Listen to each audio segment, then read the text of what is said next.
Assalamualaikum warahmatullahi wabarakatuh. Alhamdulillah, kita awali kajian kita dengan baca basmalah. Bismillahirrahmanirrahim. Alhamdulillahirabbil alamin. Wa bihi nasta'inu ala umuri dunya waddin. Asyhadu an la ilaha illallah wahdahu la syarikalah. Asyhadu anna Muhammadan abduhu wa rasuluh. Allahumma sholli wa sallim wa barik ala Muhammadin wa ala alihi wa ashabihi ajma'in. Alhamdulillah, puji syukur kita aturkan kepada Allah SWT yang membangunkan kita pagi ini dalam kondisi sehat dan memudahkan kita untuk melaksanakan ibadah sholat subuh berjamaah, dan juga diberikan kita kemudian insyaallah untuk sama-sama thalabul ilmi, mempelajari apa yang menjadi syariat-syariat dari Allah SWT yang dicontohkan oleh Rasulullah SAW. Salawat dan salam kita sampaikan kepada teladan kita Rasulullah Muhammad SAW, keluarga, sahabat dan seluruh pengikutnya yang istiqomah mengikuti sunnahnya. Mari kita mulai dengan zikir batin.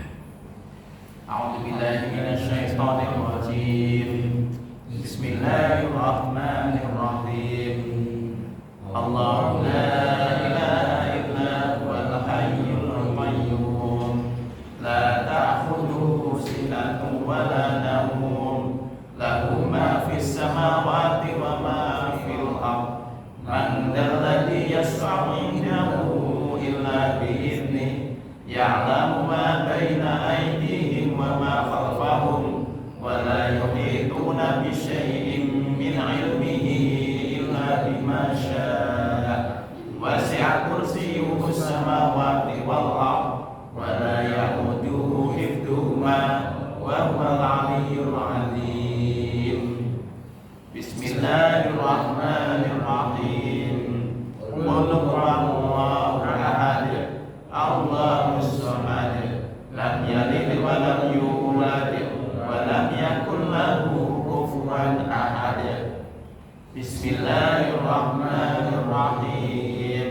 Qul a'udzu birabbil falaq, min syarri ma khalaq, wa min syarri ghasiqin idza waqab, wa min syarri naffasati fil 'uqad, wa min syarri hasidin idza hasad. Bismillahirrahmanirrahim. Qul a'udzu birabbin nas, malikin nas, ilahin nas, min syarril waswasil khannas, alladzi yuwaswisu fi sudurin nas, minal jinnati wan nas. Asbahna wa asbahal mulku lillah, walhamdulillah, la ilaha illallah wahdahu la syarika lah, lahul mulku wa lahul hamdu wa huwa ala kulli syai'in qadir. Rabbi as'aluka khaira ma fi hadzal yaumi wa khaira ma ba'da, wa a'udzu bika min syarri ma fi hadzal yaumi wa syarri ma ba'da. Rabbi a'udzu bika minal kasali wa su'il kibar. Rabbi a'udzu bika min 'adzabin fin nari wa 'adzabin fil qabr. Allahumma bika asbahna wa bika amsayna wa bika nahya wa bika namutu wa ilaika nusyur. Allahumma anta rabbi la ilaha illa anta, khalaqtani wa ana 'abduka wa ana 'ala 'abdika wa wa'dika mastata'tu. A'udzu bika min syarri ma shana'tu. Aku laka bi ni'matika 'alayya wa aku bi dhanbi faghfirli fa innahu la yaghfiru dzunuba illa anta. Allahumma 'afini fi badani, Allahumma 'afini fi sam'i, Allahumma 'afini fi basari. La ilaha illa anta. Allahumma inni a'udzu bika minal kufri wal faqr wa a'udzu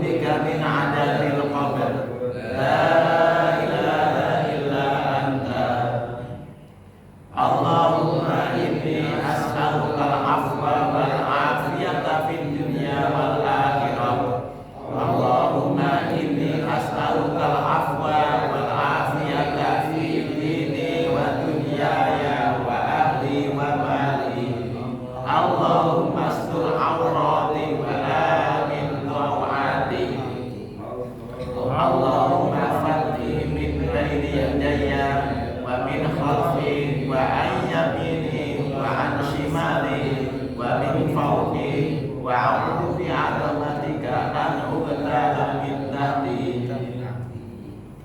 Allahumma 'alimal ghaibi wasyahadati fatiras samawati wal ardh rabba kulli syai'in wa malikah asyhadu an la ilaha illa anta a'udzu bika min syarri nafsi wa min syarri syaitani wa syirki wa an aqtarifa 'ala nafsi su'an aw ajurrahu ila muslim.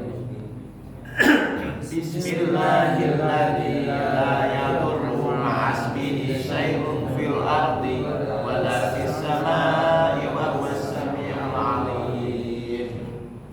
Raditu billahi rabba wa bil islami dina wa bi Muhammadin sallallahu alaihi wasallam nabiyya. Ya hayya qayyum bi rahmatika astaghis aslih li sya'ni kullahu wa la takilni ila nafsi tarfata 'ain.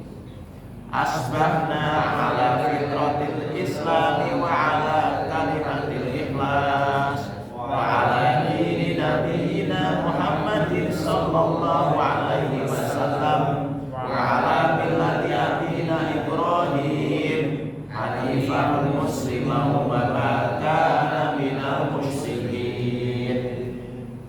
La ilaha illallah wahdahu la syarika lah lahul mulku wa lahul hamdu wa huwa ala kulli syai'in qadir. Subhanallahi wa bihamdihi 'adada khalqihi wa ridha nafsihi wa zinata 'arsyihi wa midada kalimatihi. Allahumma inni as'aluka ilman nafi'an wa rizqan thayyiban wa amalan mutaqabbalan. Subhanallahi wa bihamdihi astaghfirullah wa atubu ilaih.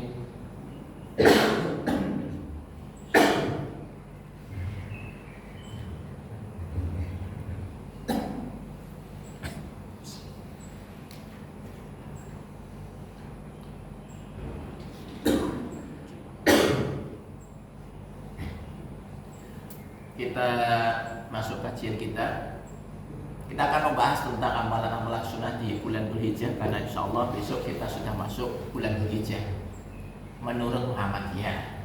Nanti kalau menurut pemerintah bisa jadi berbeda, karena harusnya hari ini sidang isbat ya harusnya. Dan kalau saya baca mengenai astronominya itu pada saat matahari terbenam, ketinggian hilal itu 1 derajat sekian di tempat kita, sehingga secara teori pemerintah, karena pemerintah itu acuannya adalah mabit 3 derajat, nah, jadi kalau pemerintah digenapkan 30 hari nanti Dzulhijjahnya kalau pemerintah itu mulai hari Selasa tanggal 1. Kita tidak usah membahas tentang perbedaan. Nah, intinya kita akan masuk bulan Dzulhijjah. Bulan Dzulhijjah merupakan salah satu bulan haram. Jadi bulan haram itu ada 4, 3 berturut-turut, yaitu Dzulqa'dah, Dzulhijjah, Muharram, dan 1 bulan Rajab. Ya. Nah, sebagai bulan haram sendiri itu merupakan bulan istimewa, di mana ketika kita melakukan amalan-amalan amal soleh, maka insya Allah juga akan memiliki keistimewaan. Apalagi kita bicara tentang bulan Dzulhijjah, sangat istimewa. Kenapa kita katakan sangat istimewa? Nah, ini kita akan bahas ya. Pertama saya akan awali dari surat Al-Fajr ayat 2. Karena Al-Fajr itu wal fajr walayalin asyr. Ada kata-kata walayalin asyr, artinya malam-malam yang 10. Nah, ini ada beberapa tafsir mengenai walayalin asyr. Kan ada yang mengatakan malam yang 10 itu 10 terakhir bulan Ramadan, itu ya. Tetapi ada yang para ulama mengatakan bahwa yang disebut sebagai malam-malam 10 itu adalah 10 hari di awal bulan Dzulhijjah. 10 hari di awal bulan Dzulhijjah. Ada juga yang mengatakan 10 hari awal bulan Ramadan, dan ada yang mengatakan 10 hari awal Muharram. Nah ini penafsiran ini berbeda-beda ya. Tetapi di antara tadi penafsiran tadi ada yang mengatakan ini adalah 10 hari bulan Dzulhijjah, 10 hari awal di bulan Dzulhijjah. Ya. Ini yang diambil oleh beberapa ahli tafsir. Kemudian kita akan mengambil hadis untuk menguatkan pendapat ini ya. Jadi kita akan nanti di walayalin asr itu disebut sebagai 10 hari awal bulan Dzulhijjah.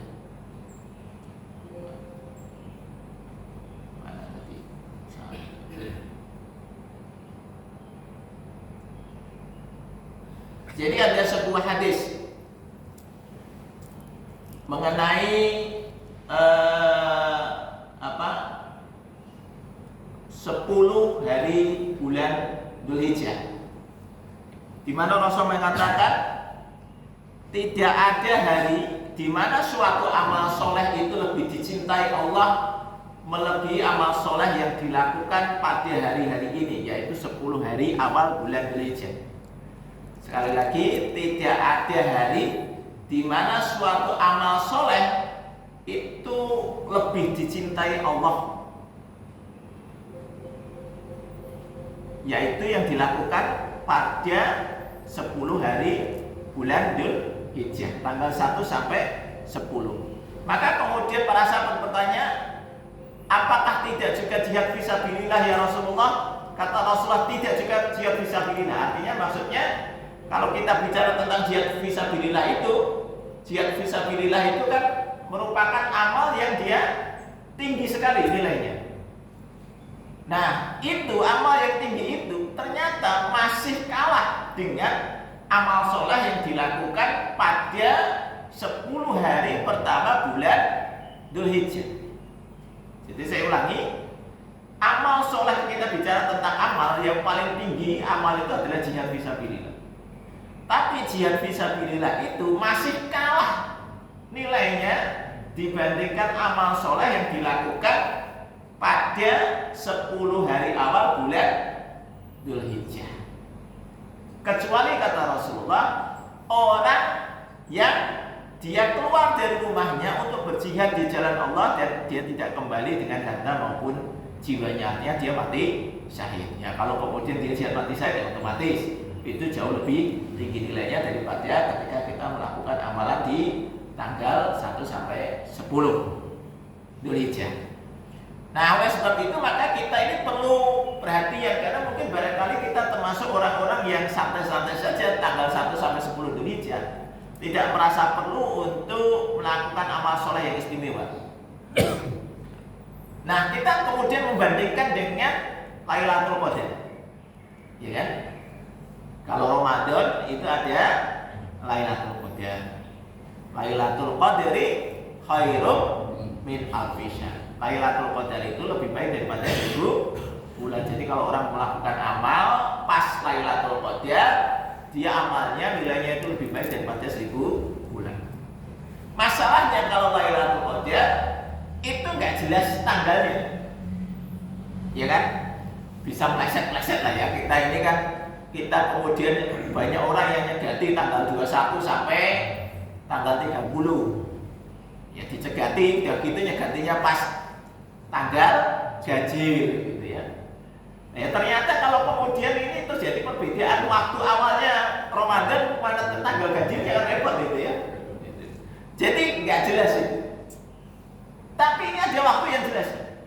Ya katakanlah mudah-mudahan kemarin kita dapat Lailatul Qadar Ramadan kemarin. Tapi kita juga butuh, kita pengen mendapatkan yang lebih lagi. Ini ada tanggal yang pasti, yaitu tanggal 1 sampai 10 Dzulhijjah, di mana kata Rasulullah, orang ketika melakukan amal ini, melakukan amal di tanggal-tanggal ini, nilainya lebih dicintai Allah daripada di hari yang lain. Nah, gitu kok masih nggak tertarik? Kira-kira tertarik atau enggak? Kalau ada informasi seperti ini, kira-kira kita itu kemudian semangat untuk amal soleh apa enggak? Kira-kira sih harusnya kita kalau bicara tentang orang normal, kalau diiming-imingi bonus itu semangat. Cuma ini memang beda nih auranya Pak dibandingkan Ramadan. Nah kalau Ramadan itu auranya semangatnya lebih, tapi ketika awal Dzulhijjah biasa-biasa aja. Kenapa? Ya mungkin barangkali informasinya ya belum tahu. Nah gitu ya. Anggap aja kita sekarang sudah tahu. Pertanyaannya kira-kira terus tertarik apa enggak gitu ya. Tuh. Nah, apa yang bisa kita lakukan? Amal apa yang bisa kita lakukan supaya kita mendapatkan nilai yang luar biasa? Pertama adalah melakukan puasa.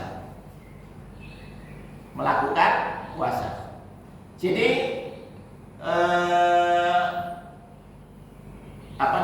dari Hunaydah bin Khalid disebutkan bahwa istri Nabi itu mengatakan Rasulullah SAW itu biasa berpuasa pada 9 hari awal bulan Dzulhijjah, pada hari Asyura, dan berpuasa 3 hari setiap bulannya. Nah itu ya. Jadi Rasulullah itu kalau Dzulhijjah beliau puasa 9 hari. Oke. Nah di antara para sahabat yang mempraktekkan puasa selama 9 hari bulan Dzulhijjah itu adalah Ibnu Umar. Ibnu Umar itu adalah anaknya Umar bin Khattab. Ulama lain yang lain, ulama-ulama tabi'in, ada Hasan al-Basri, Ibnu Sirin, ada Qatadah, itu juga mengatakan bahwa hari-hari tanggal 19 itu baik utama untuk berpuasa. Jadi ini kalau kita mau mengikuti Rasulullah, puasanya itu tanggal 1 sampai 9. Ya. Nah ini kira-kira kalau Dzulhijjah kita puasanya tanggal berapa Pak? Sing biasane kita ini jujur aja gitu. Tanggal 9, tanggal 8 gitu ya. Ini paling tidak, ini kan ada informasi ya toh. Informasinya bahwa tanggal 1 sampai 10 itu amal yang istimewa. Maka salah satu amal yang istimewa itu puasa.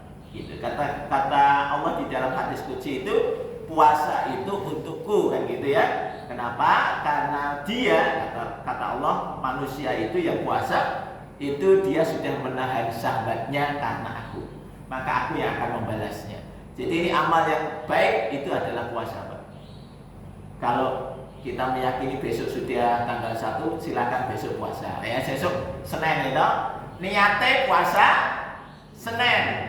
Oh niatnya puasa Senin. Nggak apa-apa Senin Kamis itu ketika kita niat meskipun puasa Senin Kamis dia mendapatkan pahala yang besar karena ketika ini berada di hari-hari yang istimewa. Hari Senin, Kamis misalnya ini kan kira-kira nih kalau Senin, Kamis ya berarti dapatnya cuma 2 kali lah ya, kira-kira 2 kali puasa Senin, Kamis, Senin kita tahu. Kalau besok tanggal 1 berarti dapat 3 kali puasa. Kalau mulai tanggal 1 hari Selasa berarti hanya dapat Kamis dan Senin. Kalau kita mau puasa Senin, Kamis. Kalau bisa lagi puasa Daud, gitu. Nah, kalau bisa lagi 1 sampai 9 Dzul puasa. Begitu pula, nah ini sebenarnya informasi ini harusnya disampaikan kepada ibu-ibu yang mau bayar utang Ramadan.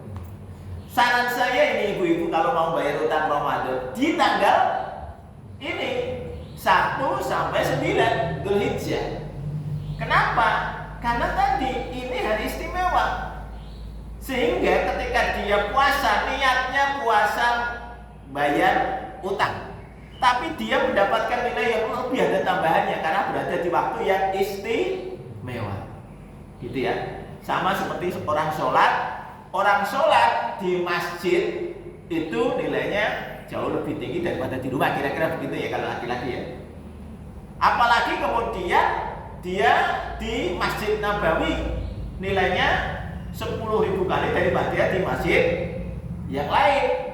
Kalau dia di Masjidil Haram dia 100.000 kali. Nah, kira-kira begitu. Sama-sama sholatnya kan gitu ya. sama-sama sholat wajib, tapi karena tempatnya beda, nilainya jadi beda, gitu ya. Begitu juga orang puasa, sama-sama bayar utang puasa, tapi karena dia berada di waktu yang istimewa, jadi tambah istimewa. Itu ini kalau saran saya, yaitu yang punya utang puasa bayarnya tanggal 1 sampai 9, silakan. Itu. Nah bagi kita yang nggak punya utang ya tetap sebaiknya puasa, karena puasa itu cara untuk mengendalikan nafsu. Yang membuat kita ini susah melakukan amal soleh karena nafsu kita. Ya, pertentangan nafsu itu luar biasa, maka lakukan dengan puasa. Ini puasa Rasulullah melakukannya 9 hari di bulan Dzulhijjah. Kemudian puasa yang terbaik tentu di antara tanggal 1 sampai 9 adalah puasa Arafah. Puasa Arafah itu puasa tanggal 9 Dzulhijjah. Nah ini yang kemudian nanti terjadi perbedaan. Kalau kemudian terjadi perbedaan awal Dzulhijjah itu biasanya kemudian terjadi pertentangan. Dan sebenarnya puasa Arafah itu puasa tanggal 9 apa puasa pada saat orang wukuf di Arafah? Nah itu biasanya pertanyaan begitu. Ya. Nah kalau saya lihat tadi, maka kemungkinan Saudi itu akan menetapkan tanggal 1-nya besok. Kemungkinan ya ini karena saya melihat secara astronomi tadi derajatnya. Kemungkinan Saudi akan tanggal 1-nya besok. Berarti Arafahnya, wukuf Arafah itu kemungkinan hari Selasa. Tanggal berapa? 27 kalau nggak salah. Ya kan? Tanggal 27 kemungkinan wukuf di Arafah. Nah ini kemudian nanti terjadi perbedaan pendapat, silakan. Tapi yang namanya Arafah, hari Arafah itu adalah hari tanggal 9 Dzulhijjah. Ya silakan Anda mau mengikut yang mana ya? Artinya saya puasa Arafah ya ketika sana wukuf di Arafah. Ya monggo itu. Ketika nanti terjadi perbedaan ya, saya katakan kalau terjadi perbedaan tanggal 9-nya. Atau kemudian tetap mengatakan bahwa saya puasa tanggal 9 Dzulhijjah, puasa Arafah.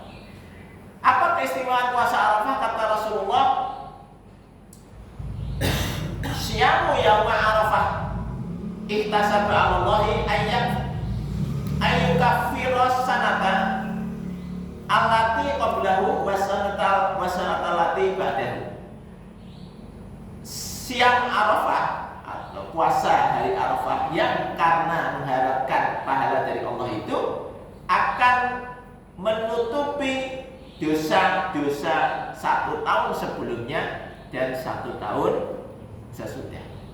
Jadi kalau kita ini puasa Arafah itu menghapus dosa 1 tahun sebelum dan 1 tahun sesudah. Belum dosa sudah dihapus. Wallahu a'lam ya. Ini pengertiannya bagaimana, tapi ya jangan kemudian karena setelah puasa Arafah saya terus dosa nggak masih apa-apa. Repot ini kalau begitu ya. Ini nanti kalau pengertiannya begitu bisa bahaya ya. Jadi maksud saya ini adalah informasi saja bahwa Rasulullah memberikan kabar gembira kepada kita, ada ada keistimewaan puasa Arafah, yaitu dihapus dosa kita 1 tahun sebelum dan 1 tahun sesudah. Kemudian di hadis yang lain tadi berkaitan dengan tadi informasi mengenai amal yang istimewa itu ada di tanggal 1 sampai 10. Itu di hadis yang diriwayatkan oleh Imam Ahmad bunyinya berbeda sedikit ya. Rasul menyampaikan mamin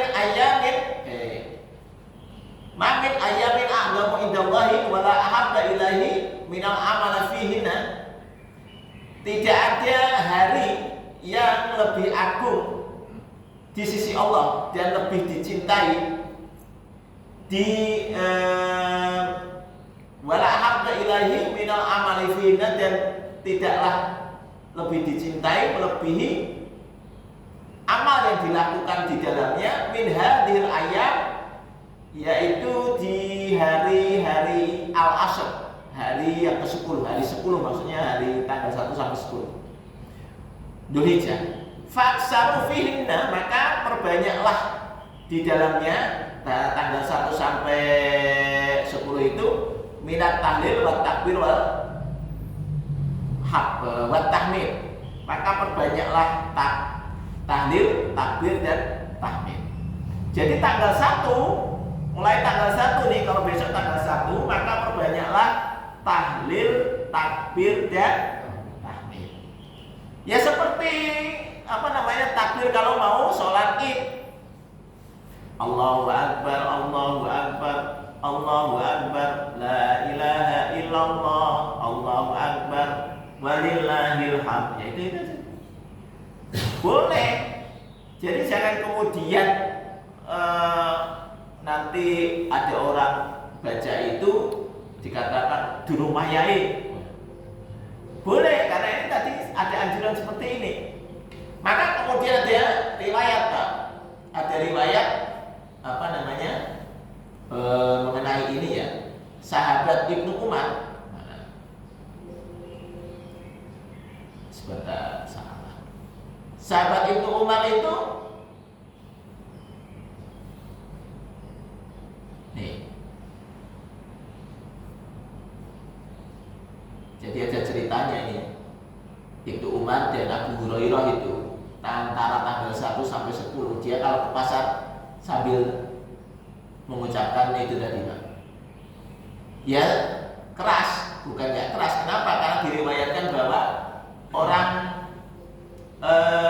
orang-orang di pasar itu ikut takbir. Kebayang nggak sih, Pak?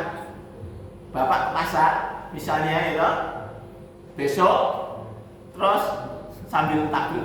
Allahu Akbar, Allahu Akbar, la ilaha illallah, Allahu Akbar, walillahil hamd. Kira-kira nih nanti kita melayu ning pasar ya takbiran.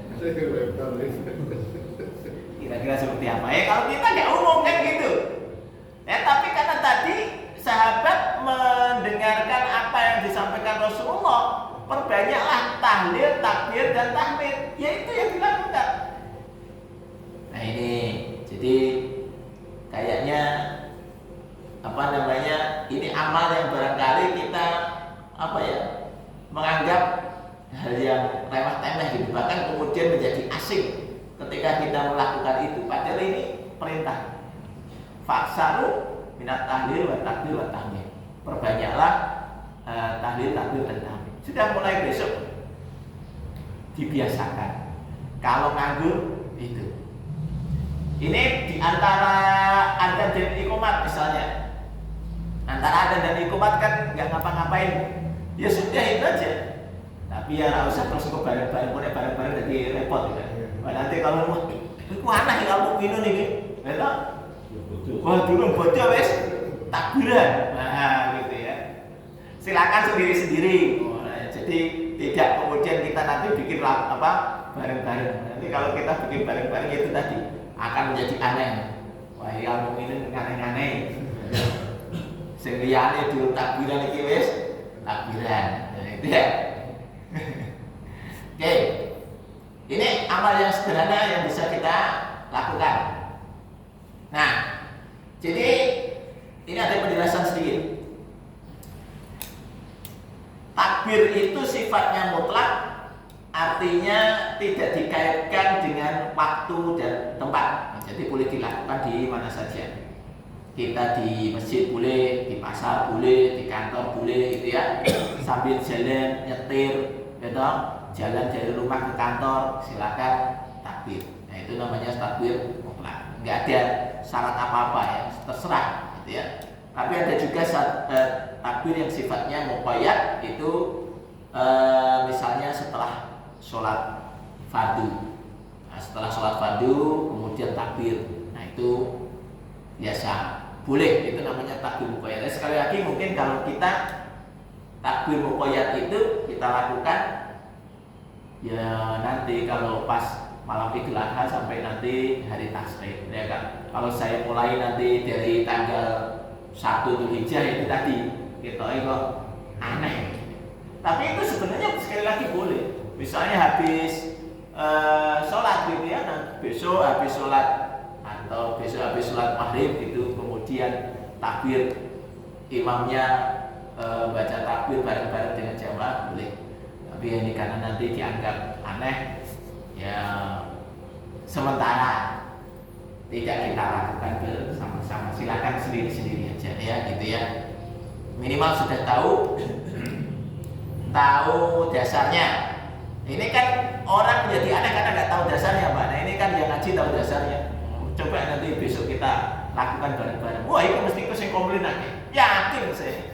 Dia komplain banyak gitu ya. Wah aneh-aneh gitu. Diambil semua. Tak miring, nggak jelas. Jadi ini nanti ini supaya ilmunya tahu dulu. Kalau sudah tahu ilmunya kan tahu ternyata ada gitu perintahnya.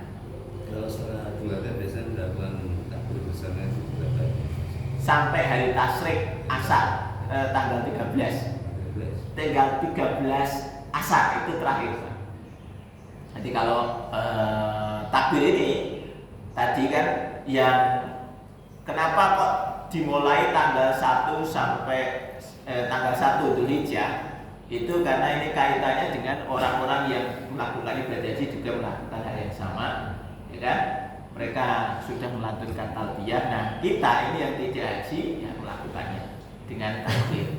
Kemudian hari nahar itu hari penyembelihan kan tanggal 10 sampai 13. Maka ini kita tetap melakukan takbir sampai tanggal 13. Nah, amal yang terbaik yang bisa kita lakukan di antara tanggal itu 10 hari bulan Dzulhijjah adalah menyembelih hewan kurban. Jadi kalau ditanya menyembelih hewan kurban yang terbaik tanggal berapa? Tanggal 10. Tapi boleh tanggal 11, 12, 13 gitu ya. Boleh. Tanggal 10 yang paling afdol. Kenapa saya katakan paling afdol?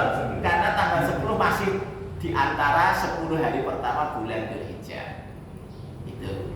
Jadi kalau kita mau mengikuti Rasulullah ya, ayo kita siapkan diri untuk melaksanakan ibadah korban. Karena korban ini merupakan ibadah yang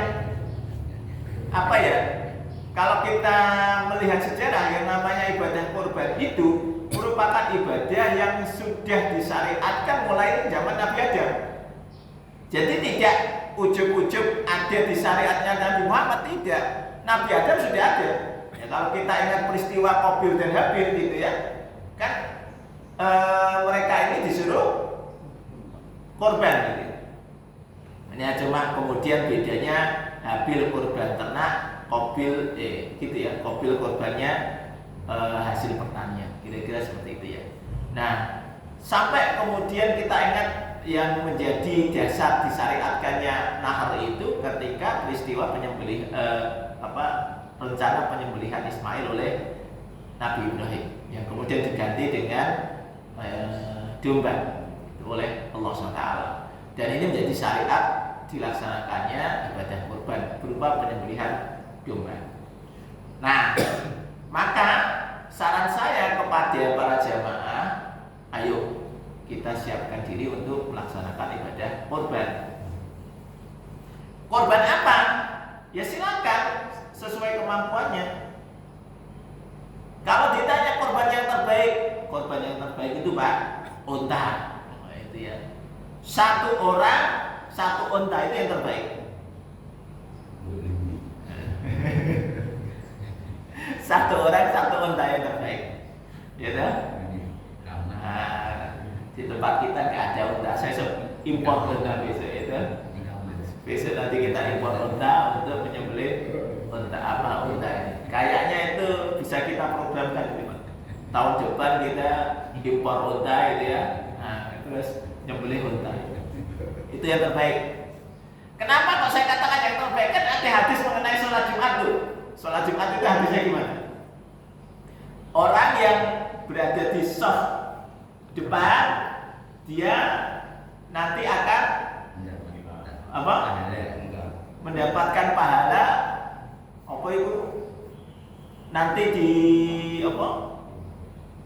ketika nanti di yaumil akhir itu dia dapat mendapatkan kendaraan berupa unta gitu ya. Sing burine sapi. Nah, belakangnya kambing. Jadi artinya gitu, Pak. Ya kan? Nah, artinya berarti kan yang paling baik unta tuh, satu orang satu unta, yang kedua satu orang satu sapi, yang ketiga satu orang satu kambing. Tapi Rasulullah memang dalam riwayat beliau itu kalau korban nyembelihnya kambing gitu ya. Bisa lebih dari satu. Nah itu bedanya beliau. Sehingga nanti kemudian ada orang mengatakan harusnya ya kalau mau korban itu kambing saja, ya silakan. Gitu. Nah kemudian ini kan tadi sudah nih satu orang satu unta, satu orang satu sapi, satu orang satu kambing. Level berikutnya 7 orang satu unta, 7 orang satu sapi. Gitu Pak. Sebenarnya kita kalau bicara tentang urutan yang terbaiknya. Cuma kan urusan korban ini bukan hanya urusan terbaik dari sisi penyembelihan. Ketika kita menyembelih dapat pahala penyembelih, penyembelih. Tapi ada juga urusan sedekahnya. Kan habis disembelih dagingnya dibagikan. Maka ketika misalnya kita saya memilih 7 orang satu sapi, alasannya apa? Karena yang dibagikan jauh lebih banyak daripada kalau saya nyembelih 1 ekor kambing. Nah itu silakan. Nah jadi kalau di kita ini memang kita upayakan untuk nyembelih sapi karena kaitannya yang kita bagikan jauh lebih banyak. Nah kalau kemudian katakanlah misalnya 10 ekor sapi itu berarti kalau orang 70, ya kan? 70 orang kalau misalnya tadi bertujuh ya, dibandingkan 10 ekor sapi dibandingkan 70 ekor kambing, nah kira-kira dapatnya seberapanya? Kan jadi lebih sedikit. Nah itu alasan kita kemudian kenapa kok menyembelih satu sapi untuk 7 orang. Untuk yang korban kan ada yang bilang keluarga. Ya, keluarga ada yang bilang itu perorangan itu bagaimana? Yang baik itu. Karena mampunya cuma. Nah, memang ini menjadi perdebatan. Tetapi kalau kita melihat begini, ketika Rasulullah beliau menyembelih 2 kambing ini dalam riwayatnya, dalam ketika korban, beliau menyembelih 2 kambing. 1 kambing beliau mengatakan ini untukku dan keluargaku. Ini yang 1 kambing pertama, 1 kambing kedua ini untuk umatku. Ya, jadi Rasulullah itu menyembelih itu untuk dirinya dan keluarganya, dan yang 1 untuk umatnya. Maka kalau begitu, kalau kita sebagai korban, seorang kepala keluarga ketika berkorban semampunya dia ya, semampunya dia di mana. Kalau mampu sapi berarti 1 sapi untuk 1 keluarga. Kalau 1 kambing untuk satu keluarga. Dan termasuk juga ketika bertujuh, berarti sebenarnya untuk keluarganya. Dia sudah nyembelih untuk dirinya dan keluarganya. Sekali lagi, kalau pengen afdol 1 keluarga 1 sapi, gitu kalau di kita ya, karena nggak ada unta di kita. Itu yang afdol. Tapi kalau kemudian kita mampunya hanya 1/7, ya sudah, itu sudah cukup untuk 1 keluarga. Ya.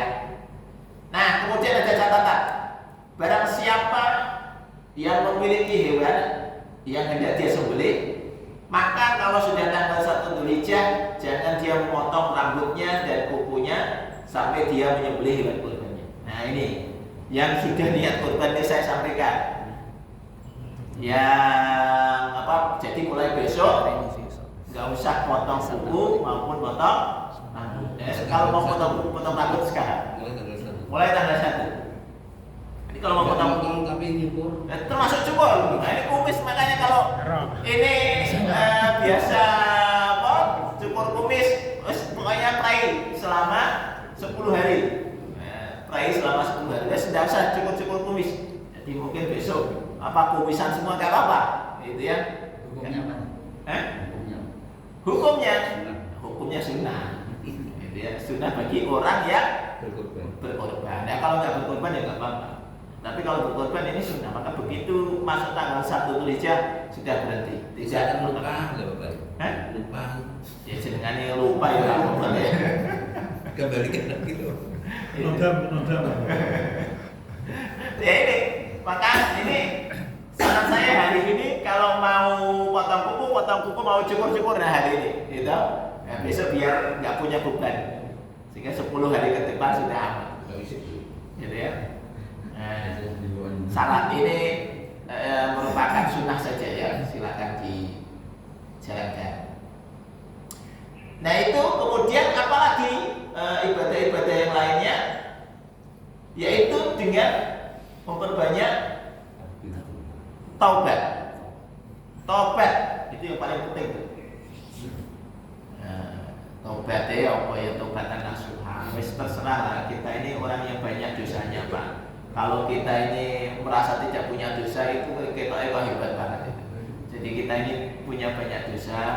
Tadi kenapa kemudian sampai keroyo-royo kita puasa Arafah karena pengen dihapus dosanya. Ingat, dosa yang dihapus melalui puasa, melalui sholat itu hanya dosa-dosa kecil. Sementara dosa besar itu nggak bisa hilang kecuali dengan tobat. Maka mari kita perbanyak itu. Intinya perbanyak amal soleh apapun lah Pak. Amal soleh apapun kita lakukan di tanggal 1 sampai 10. Ya, misalnya apa? Amal soleh saya gampang apa ya? Sedekah, dikir. Nah, dikir Pak. Dikir baik. Gampang tuh. Itu. Yang masih punya orang tua ya silakan. Maka kan gini Pak, budayanya di kita kan beda. Kita ini budayanya kalau mudik itu di Idul Fitri, kalau orang Arab itu di Idul Adha. Ya mungkin salah satu alasannya ini kali saya. Ini hari istimewa tanggal 1 sampai 10, sehingga kemudian mereka mudik. Memang kalau terutama penduduk Arab itu penduduk Mekah, kan karena ini Mekah dipakai untuk prosesi ibadah haji, sehingga yang ada di apartemen itu diusiri gitu ya kalau di Mekah itu. Nah itu biasanya kemudian mereka keluar dari Mekah. Itu tadi mungkin barangkali pulang ke desa itu ya. Mungkin kalau yang orang-orang tadinya kerja di Mekah itu mungkin pulang ke desa di bulan Dzulhijjah. Nah memang kalau dilihat berarti orang yang haji itu orang yang beruntung, karena dia berada di waktu yang istimewa dan tempat yang istimewa, ya kan? Waktunya istimewa Pak. Bayangkan orang ibadah haji ini kan tanggal sekian, kayaknya sih sudah kloter terakhir tanggal berapa? Paling sebentar lagi kloter terakhir ya. Nah ini mereka sudah ada di tempat-tempat yang istimewa saat-saat ini. Dan ketika kemudian masuk bulan Dzulhijjah, waktunya istimewa, double keistimewaan tempat dan waktu. Itu istimewanya orang haji. Dan misalnya tadi haji ini ketika mereka datang, otomatis mereka umroh dulu. Nah umrohnya saja kan Rasul mengatakan dari satu umroh berikutnya menghapus dosa di antara keduanya, gitu. Dan tidak ada pahala haji kecuali surga. Gitu. Jadi ini tempat istimewa, waktu istimewa, amalannya juga istimewa. Itu orang yang haji. Maka kalau kemudian ada orang yang pengennya haji setiap tahun, ya rapopo. Nah, memang dia punya kemampuan, gitu kan? Ya kan, ada orang yang punya duitnya, punya aksesnya sehingga dia bisa dapat haji setiap tahun. Ya silakan.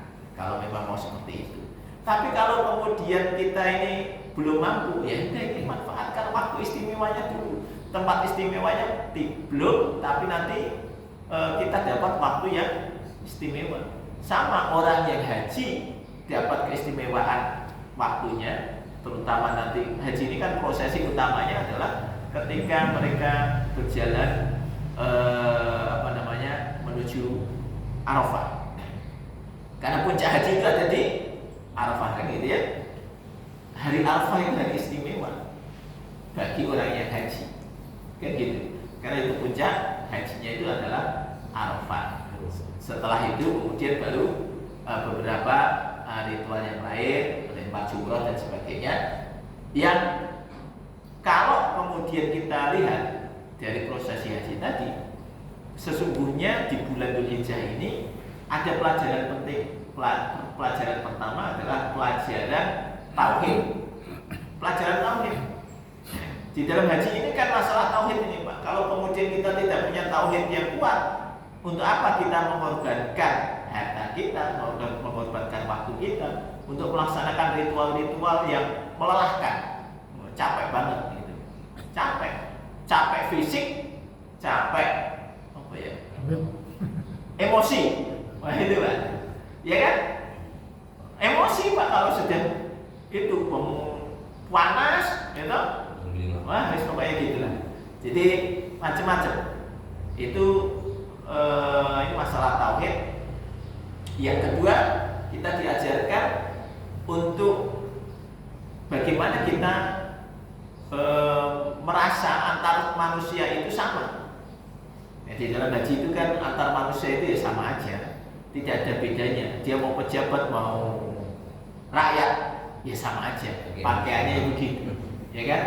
Pakaiannya sama, nggak ada kemudian pakaiannya yang berbeda. Yang ketiga, kita diajarkan di dalam haji itu adalah bagaimana kita berkorban nanti. Kita ada ibadah sosialnya. Nah, maka itu kan kalau kita lihat itu sekali lagi bahwa tidak ada syariat yang disyariatkan Allah yang kemudian merugikan manusia itu nggak ada, termasuk haji itu sendiri nggak ada. Fisik kita melakukan ibadah ini kan ibadah fisiknya. Ya sebenarnya untuk manusia sendiri.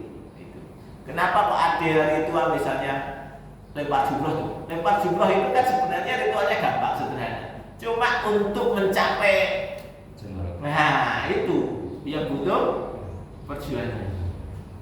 Kalau saya kemudian menafsirkannya begini Pak, ini kan lempar jumroh adalah sebuah simbol perlawanan kita kepada setan itu. Nah, ternyata melawan setan itu butuh perjuangan keras. Kita ini untuk melawan setan ini butuh perjuangan untuk ini uyel-uyelan itu. Capeknya luar biasa kan gitu. Untuk sampai jamaratnya tadi. Untuk melawan setan aja kita sudah butuh perjuangan. Jadi itulah simbol bahwa kita nanti di dalam hidup yang sesungguhnya kita akan melawan setan-setan yang ada di sekitar kita, termasuk mungkin setannya diri kita sendiri. Nah itu harus kita lawan. Nah itu di haji lengkap sebenarnya kalau kita mau memaknai itu. Nah kita yang nggak haji, ya minimal tadi lah ya kita sholat id gitu. Ketika sholat id dan kemudian korban, sudah itu dulu deh. Jalankan itu, insya Allah itu menjadi amal sholat. Kata Rasulullah berkaitan dengan korban. Korban ini kenapa kemudian seakan-akan menjadi ibadah yang tanda kutip diwajibkan? Kata Rasul begini bahasanya, jika kalian mampu korban dan tidak korban maka jangan dekati tempat sholat. Nah itu kan kata Rasulullah. Artinya kalau kita ini memang mampu korban, kalau nggak mau korban maka sudah nggak usah deket-deket sama Rasul. Nah itu kira-kira bahasanya seperti itu. Maka ini bagi yang diberikan lapangan rezeki ya sudah korban aja. Terus dapat apa? Ya memang kalau ngomong dapat apa itu ya nggak dapat secara imbal balik saat itu, nggak tahu gitu. Dapatnya ridho Allah. Kalau Allah sudah ridho, Allah akan ganti dengan sesuatu yang kita butuhkan. Ya sudah, kita kalau korban lillahi ta'ala saja.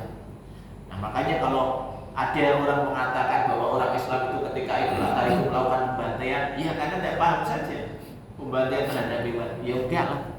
Ya karena memang itu ini yang kalau menurut saya syariat, sekali lagi syariat Allah itu tidak ada yang merugikan manusia ketika disuruh untuk nyembelih hewan, yaitu sebenarnya ini orang Islam itu juga di dalam rangka supaya orang Islam itu juga makan daging. Daging itu penting gitu, kira-kira begitu ya. Daging itu penting sehingga ketika ada orang-orang yang nggak makan daging, kalau saya mengatakan mungkin barangkali itu tidak sunah tua gitu ya. Itu menurut saya loh Pak ya. Nanti saya dikomplain sama orang yang vegetarian gitu. Wah itu. Tapi ini kalau saya memahami makna ibadah itu, maka ketika disuruh nyembelih hewan, itu artinya kita disuruh makan daging. Makan daging itu penting sehingga kalau ya mungkin saya tidak termasuk orang vegetarian lah ya. Orang vegetarian mengatakan bahwa itu kita menghindari daging gitu ya. Nah justru orang Islam tetap diminta makan daging. Supaya orang Islam itu kan akikoh ya suruh nyembelih kambing. Maka saya kemarin katakan sebenarnya makan kambing itu merupakan sunnah.